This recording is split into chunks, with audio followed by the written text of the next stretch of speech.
Pourtant, l'Organisation mondiale de la santé vient d'annoncer la suspension temporaire de ses essais cliniques avec l'hydroxychloroquine. Selon une étude, le traitement serait inefficace, voire néfaste, pour les patients atteints de Covid-19.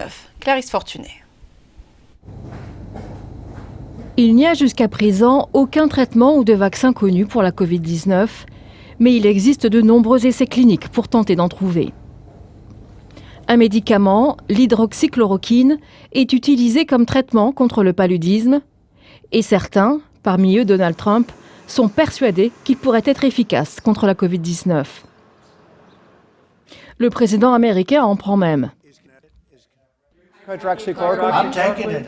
Je prends de l'hydroxychloroquine en ce moment.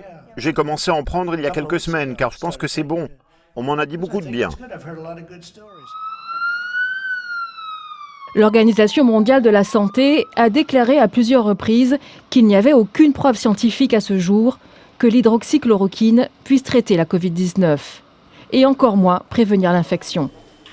L'OMS avait mené des essais cliniques pour tester des rapports anecdotiques qu'elles pouvaient être bénéfiques.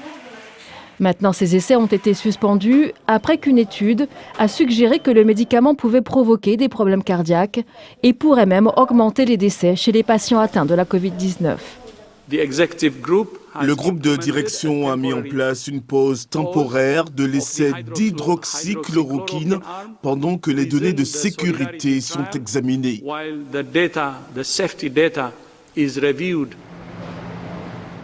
L'OMS a déclaré que la décision de suspendre les essais était une mesure de précaution. Désormais, elle recueillera davantage de données sur la sécurité avant de décider de poursuivre ou non les tests. Cependant, l'Organisation mondiale de la santé a déclaré que les patients prenant de l'hydroxychloroquine, pour des raisons établies comme le paludisme, devraient continuer à le faire. Et pour en parler plus en détail, nous sommes en direct depuis Cotonou avec le docteur Pierre Mpélé, épidémiologiste. Docteur, d'abord, quelle est votre réaction à cette annonce de l'OMS? Écoutez, un peu déçu, un espoir qui nous quitte parce que nous sommes toujours en l'absence de traitement efficace et de vaccins disponibles contre la Covid-19. Mais c'est la décision de l'OMS. Mais je dirais aussi que dans cette course contre la Covid-19, contre cette bataille contre ce virus, demain nous réserve peut-être encore des surprises. Alors, le 25 mars dernier, vous avez déclaré sur nos antennes, je cite, que l'hydroxychloroquine pouvait être un espoir pour l'Afrique. Vous maintenez ces propos aujourd'hui?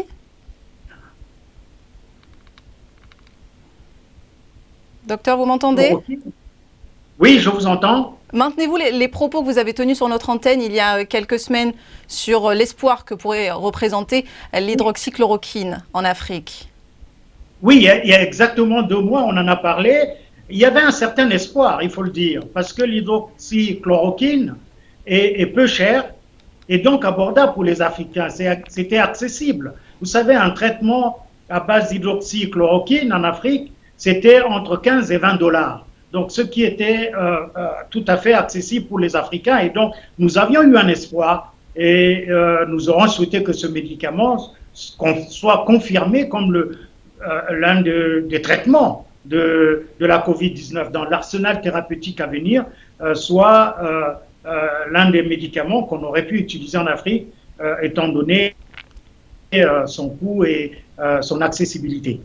Alors, sur le continent, on sait que beaucoup se sont rués dans les pharmacies pour acheter de la chloroquine depuis le début de l'épidémie. Que dites-vous à ces personnes et à celles qui pensent toujours s'en procurer aujourd'hui? Alors là, ça doit être très très clair. Il faut proscrire l'automédication et laisser aux médecins la responsabilité de prescrire ce médicament et d'en assurer la surveillance. Ça, c'est important.